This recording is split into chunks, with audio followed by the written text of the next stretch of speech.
Germany का education system हमें समझ में नहीं आता, ये क्वेश्चन मुझसे बहुत दफ़ा बहुत सारे लोगों ने कहा है और पूछा है। जब टिकटॉक पे मेरे साथ हैं या जो मेरे फ्रेंड्स हैं, कुछ ऐसे क्लोज़ हैं, अक्सर मुझसे पूछा जाता है इसके बारे में, क्योंकि हमारे बच्चे स्कूल जाते हैं तो इसके बारे में हमसे पूछा जाता है। तो जनाब आज बात करेंगे इस पे।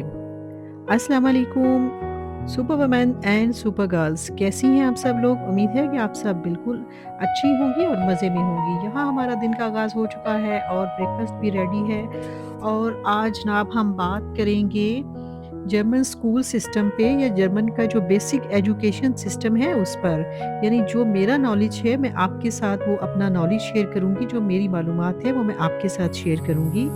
तो सबसे पहले जो है वो प्रीपे आता है, जो 0 से 3 इयर्स तक के लिए होता है और इसको बोलते हैं डे केयर। इसमें बहुत सारे लोगों को बहुत सारी कन्फ्यूजन ये होती है, वो समझते हैं कि ये सिर्फ़ वर्किंग लोगों के लिए होता है, वर्किंग वुमेन्स के लिए होता है, जबकि ऐसा नहीं है, ये वर्किंग के लिए नहीं होता। ये आप कोई भी इसको अप्लाई कर सकता है, बस डिपेंड करता है कि आपके नज़दीक जो है, जो भी इदारा है, वहाँ पे आपको इसकी सीट मिलती है या नहीं मिलती। और कृपया के लिए हम किसी दिन फिर बात करेंगे इस मौज़ू पर, क्योंकि ये एक ऐसा सब्जेक्ट है कि वहाँ जाके आपके बच्चे को फ़ायदा होता है या नहीं होता है। इस पे हम फिर बात करेंगे, लेकिन आज हम अभी बात करेंगे यहाँ का जो बेसिक स्कूल सिस्टम है उस पे। और कृपया के बाद आता है जी किंडरगार्टन। और किंडरगार्टन से बात करने के लिए मैं सबसे पहले ये बात करूँगी कि बहुत सारे लोगों को ना कीटा से लेकर बहुत सारी कन्फ्यूजन्स होती हैं। अब जो कीटा है ये किंडरगार्टन और क्रिप्पे ये दोनों का कंबाइन होता है। ये एक ही अम्ब्रेला के नीचे दोनों चीज़ें होती हैं, जिसमें किंडर क्रिप्पे भी होता है और किंडरगार्टन भी इसमें साथ ही होता है। ये कीटा के अंडर आती हैं दोनों चीज़ें। और किंडरगार्टन में 3 साल से लेकर 6 साल तक बच्चा जो है वो जा सकता है और जाता है। जब आपको सीट मिलती है, आप अप्लाई करते हैं, जब आपको सीट मिलती है तो 3 साल से लेके 6 साल तक आपका बच्चा यहाँ जा सकता है। और एक बात और है कि यहाँ पर पाकिस्तान की तरह स्टडीज़ नहीं होती है। यहाँ पर राइटिंग और स्टडी इस पे ही नहीं फ़ोकस किया जाता, इस पे थोड़ा प्रैक्टिकल करके बच्चों को एजुकेट किया जाता। आप यूँ कह सकते हैं कि यहाँ जो एक्टिविटी होती है उसके बेस्ड पे सारी जो एजुकेशन होती है वो उस बेस पे होती है। और हम साउथ एशियंस को ऐसा लगता है कि कहीं हमारे बच्चे की पढ़ाई नहीं हो रही, कहीं हमारे बच्चे पीछे ना रह जाएँ, ऐसा ना हो कि वो कुछ बन ही ना पाएँ। ये हमारे कॉन्सेप्ट्स होते हैं ना इनकी एजुकेशन को लेके। फिर आता है ग्रुंडशुले, किंडरगार्टन जहाँ ख़त्म होता है वहाँ आता है ग्रुंडशुले, जो क्लास 1 से लेके क्लास 4 तक जो है वो ग्रुंडशुले होता है। और यहाँ से बच्चे की जो एक्चुअल एजुकेशन है वो शुरू हो जाती है, यहाँ से बच्चा लर्न करना शुरू करता है, ये उसकी स्टडी यहाँ से आगाज़ हो जाती है। अच्छा, यहाँ पे बच्चे का बिहेवियर, उसका एटीट्यूड, उसका आईक्यू लेवल को देखते हुए टीचर डिसाइड करते हैं और स्कूल डिसाइड करते हैं कि आपके बच्चे का जो अगला ट्रैक है वो क्या होगा। हाँ, पेरेंट्स भी इसमें इन्वॉल्व होते हैं, उनके साथ भी उनकी डिस्कशंस होती हैं। जब आपकी क्लास 4 कंप्लीट हो जाती है तो उसके बाद 3 स्कूल आपके बच्चे के सामने होते हैं। आपने डिसाइड करना होता है, स्कूल ने डिसाइड करना होता है कि आपके बच्चे जो हैं वो नेक्स्ट कहाँ जाएँगे, किस स्कूल में जाएँगे। और उनमें सबसे पहला होता है जिम्नाज़ियम, जो कि आम फ़हम में बहुत इंटेलिजेंट, बहुत आईक्यू लेवल जिनका हाई होता है, वो स्कूल में जाते हैं। और एक कॉन्सेप्ट ये होता है कि यहाँ सिर्फ़ वही बच्चे जाते हैं जिन्होंने डॉक्टर्स, इंजीनियर्स और बहुत हाई-फ़ाई एजुकेशन लेनी होती है, वही बच्चे जिम्नाज़ियम में जाते हैं, ये कॉन्सेप्ट है। और यहाँ पर बच्चों के ऊपर प्रेशर बहुत होता है, बहुत हाई कॉम्पिटिशन होता है बच्चों का।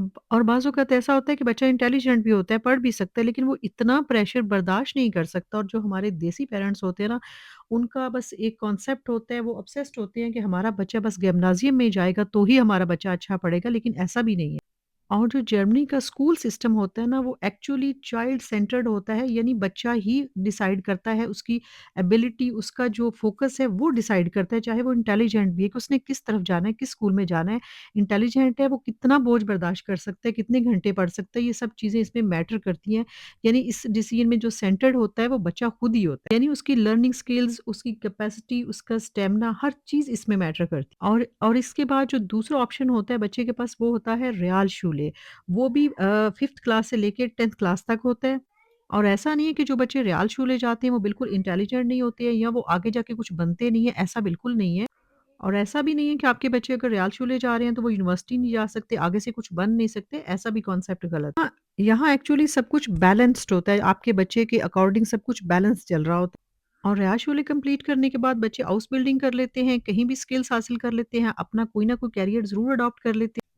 और अगर आपका बच्चा यूनिवर्सिटी जाने के लिए विलिंग है तो फिर वो आगे जो है वो 2 साल के लिए 2 साल फ़ाक़ अबिटूवे बच्चा कर लेता है, इसका मतलब ये होता है जैसे पाकिस्तान में जो है वो first year, second year complete करके उसके बाद जो है वो कोई स्किल ले लेता है, कोई डिपार्टमेंट चूज़ कर लेता है, जॉब के लिए कर लेता है, तो ये भी सेम टू सेम ऐसा ही होता है। और फिर नंबर 3 पर आता है हॉपशुले। इसमें वो बच्चे जाते हैं जो एक एवरेज नॉलेज रखने वाले होते हैं, जिनकी स्किल्स ऐसी होती हैं जो ये नहीं हम कह सकते कि बच्चे इंटेलिजेंट नहीं होते, हम ये भी नहीं कह सकते कि वो नालायक बच्चे होते हैं, नहीं। ये एक कम्फर्ट लेवल है जहाँ आपके बच्चे ईज़ी और कम्फर्ट रहना चाहते हैं, ये उन बच्चों के लिए स्पेशली होता है। यानी यूँ कह सकते हैं कि ये जो बच्चे स्लो लर्नर होते हैं, ये उनके लिए बेस्ट रहता है।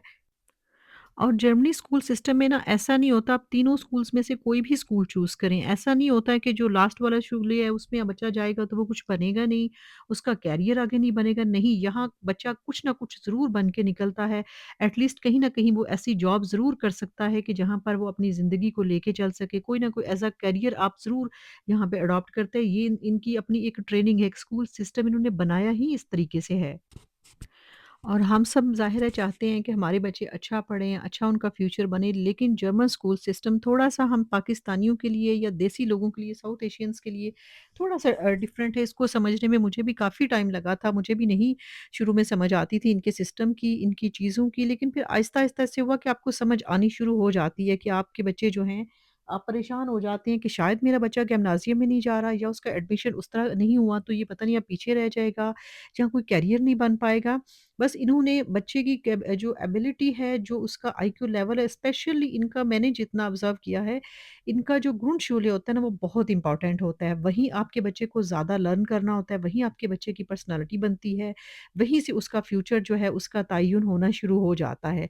लेकिन कभी भी मुझे लगता है कि अपने बच्चों को कभी फ़ोर्स नहीं करना चाहिए। हाँ, आपको उनको गाइडलाइंस देनी चाहिए, आपको उनको कहना ज़रूर चाहिए कि वो उनको पढ़ना चाहिए, उनको समझाना भी चाहिए, एक शेड्यूल भी देना चाहिए, लेकिन एक होता है ना कि मेंटली फ़ोर्स करना वो चीज़ नहीं करनी चाहिए। उसकी वजह ये है कि अगर आप चाहेंगे भी ना तो फिर वो बच्चे के ऊपर एक प्रेशर होगा। जिस चीज़ को वो ईज़ी लेके चल सकता है, उसी तरह से उनको चलाना चाहिए और फ्यूचर जो है वो बन ही जाता है। बस एक शेड्यूल बनाने की ज़रूरत है, थोड़ी-सी उसके ऊपर आपकी सुपरविज़न की ज़रूरत होती है। हम लोग जो कि पाकिस्तानी हैं, साउथ एशियंस हैं, तो हमारा थोड़ा-सा डिफरेंट माइंडसेट हो जाता है, लेकिन ऐसा भी नहीं है कि आपके बच्चे इंशाअल्लाह जहाँ हमारी उम्मीद है कि अल्लाह पाक सबके बच्चों को कामयाब करे और उनके लिए रहनुमाई फरमाए और उनका फ्यूचर आसान करे और अच्छा करे।